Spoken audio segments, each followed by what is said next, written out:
Educate, please, this panel of experts here, and I say that with quotes around it, loosely, about why this sort of throwing money at the issue, bailing out, may be potentially reckless and damaging for the future of this nation's economy. Well, in order to understand that, you have to understand how we got into this mess. We got into this mess by spending too much, borrowing too much, and inflating too much. Government was too big, and we had too many regulations. We had rejected the market economy for decades now. We had rejected the notion of sound money for decades. And we got into a mess this way. So what is the proposal? Spend more money, borrow more money, print more money, regulate more so. So it makes no sense whatsoever. So we're going to make the problems much worse. We're doing exactly what we did in the 1930s. We are determined to take a serious recession and turn it into a depression if we don't change our ways. When governments spend money, they spend it in a non-productive manner. And every penny the government spends, they have to take it out of a productive source of money. The money has to come from somewhere. Everybody talks about the money that's going to be spent and how many wonderful things will happen, but they never say, where does the $825 billion come from? That's the question they have to ask, and they have to find an answer to that to fully understand why what we're doing is absolutely wrong. All right, Congressman, let me answer. I mean, I understand where you're coming from here, I think, sort of. You know, but the House is already on fire, and I think no matter what we think how the fire began, the House is on fire. Our House is on fire. So let's take one industry specifically. Let's take the automotive industry in this country. Are you saying spend no money on the automobile industry in this country, that American automobile manufacturing, let it disappear? Well, I think you're correct. The House is on fire, and you think you're putting water on it, and I think you're putting kerosene on it. Okay. And that's the big argument. No, you take the car industry. Yes, I think we should put more money into the car industry, but it should come from private sources. It shouldn't come from government, because government will divvy out the money politically. But there are private sources of money. If there's anything of value, it'll be bought up. But you can't value anything when the government buys up assets that aren't sellable. You buy up worthless assets. So there's some worthless assets in these car companies. So if you want good money to go into car companies, you have to allow real capital to flow into it. So yes, you do want that. You just don't want the government to do it. So what systemic changes, if you look at tax policy, which alters flow of capital, as you know well, if you look at whether it's spending or any other aspect of the use of money, interest rates, monetary supply, etc., what systemic change would you put in? Would you exploit this opportunity to change the system of capitalism in America for the better? How would you change it? Get rid of the income tax, get rid of corporate taxes, and really lower taxes. But you have to lower spending. Would you add a consumption tax to make up for that? Would you put a consumption tax in? How would you make up for the lost revenue on income tax? I agree with you on income and business tax. I just don't know where you get the revenue elsewhere. And I would argue I'm not interested in getting the revenues. I want to cut spending. But the problem is nobody wants to cut the American empire. Even Obama's administration wants to increase spending overseas and increase military spending.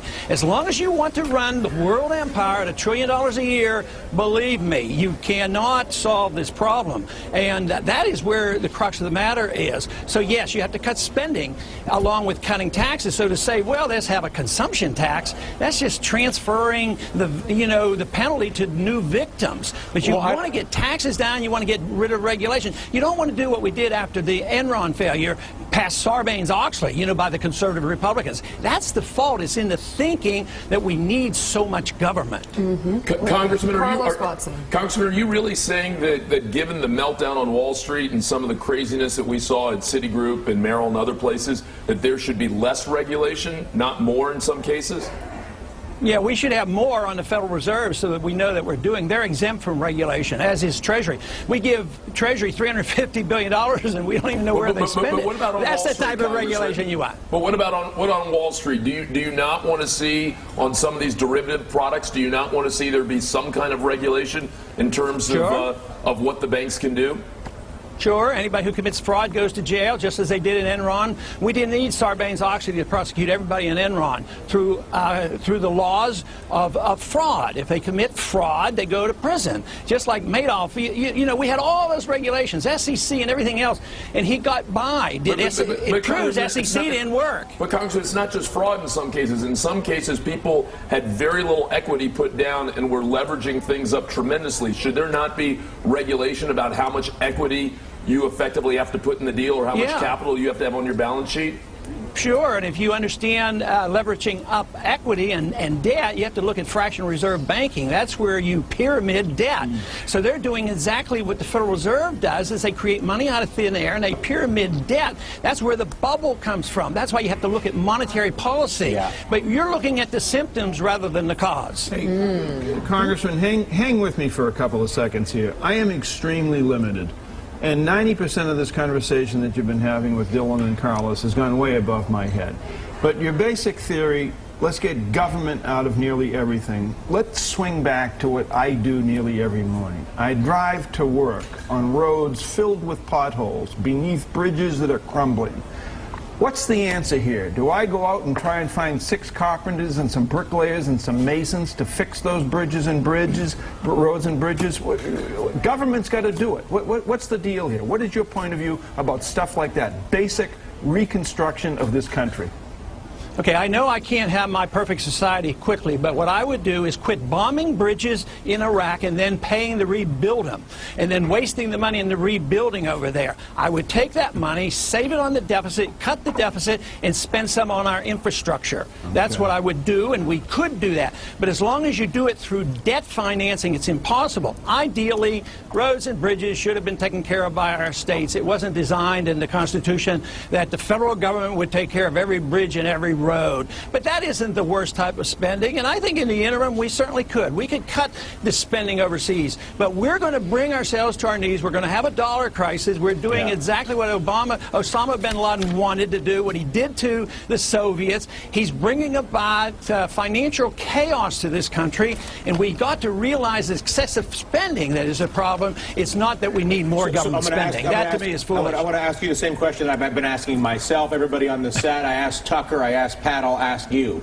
In reality, and forget your perfect society, mine or anybody else's, in reality, we're going to lose millions of jobs over the next year or two. In reality, our banks have been mismanaged horribly as a result of both the bankers and the politicians, in my opinion, and we're now dealing with that. What would you do? In other words, saying what you don't think should happen has a value to a point, but in reality today, what do you think the American politicians and bankers ought to be doing? I wouldn't pretend that pouring kerosene on you started with I wouldn't. Working. I'm sorry to interrupt you, but I wanted you to start it with I would. Okay, what I would do is allow the liquidation of debt to occur. You want the people to spend more money in buying up assets. You want these assets priced in the marketplace so we know what their values are. That's why that first package of but no one in the market will do that. As you know, then there's no value there.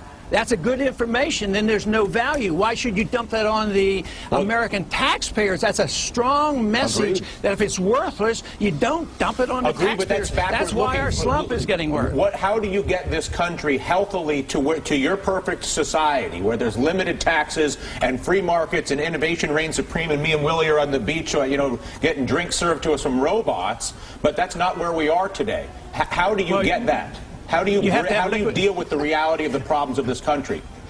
Well, the reality is you have to liquidate debt and get rid of the malinvestment. If you don't do that, you can't do it. But what you're doing now is you're working on the destruction of the dollar. There's a pretense that you're going to improve things, but you're really going to destroy the dollar. And a financial crisis that we have today is going to be a dollar crisis. Yeah. Hey, I know the risks. Real quick. Congressman, quick question. Would you be willing to accept unemployment in the double digits, 14 to 15% for several years, if in your mind that's what it took to fix our fiscal house?